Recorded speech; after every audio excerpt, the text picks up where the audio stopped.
কে বলছেন মোহতারাম? আমি ইন্ডিয়া থেকে বলছি। একটু জোরে বলেন। ইন্ডিয়া থেকে বলছি। হ্যাঁ, নাম কি আপনার? আপনি কোথায় থেকে? বাংলাদেশ থেকে বলছেন? জি, আপনি তো আমাকে মেসেজ পাঠালেন। জি জি, পাঠাইছি। জি বলুন। বলুন মানে আমি তো মেসেজ লিখে দিছি। সেটাই বলুন। আমি কইছি যে কোন দল জান্নাতে যাবে। জি।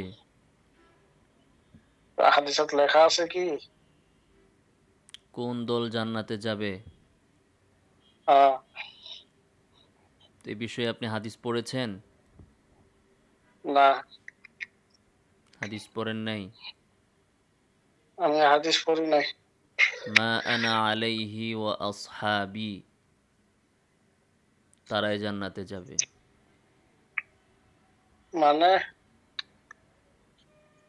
নবী সাল্লাল্লাহু আলাইহি সাল্লাম বলেছেন, যারা আমার এবং আমার সাহাবীদের আদর্শের উপর অবিচল থাকবে তারা জান্নাতে যাবে।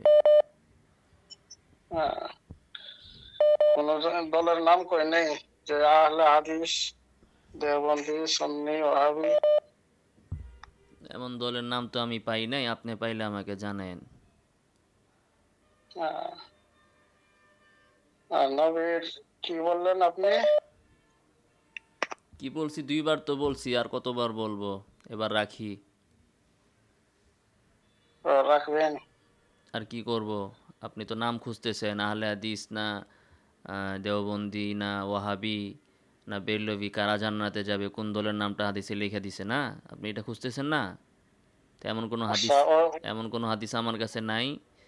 আপনি পাইলে আমাকে দিয়েন আর কি। জি, আমার কাছে এতটুকুই আছে। নবী বলেছেন, মা আনা আলাইহি ওয়া সাহাবি, যারা আমার এবং সাহাবিদের আদর্শের উপর অবিচল থাকবে তারা জান্নাতে যাবে। তো সাহাবিদের আদর্শ আচ্ছা কি? মিলাদ না পড়া। সাহাবিদের আদর্শ কি?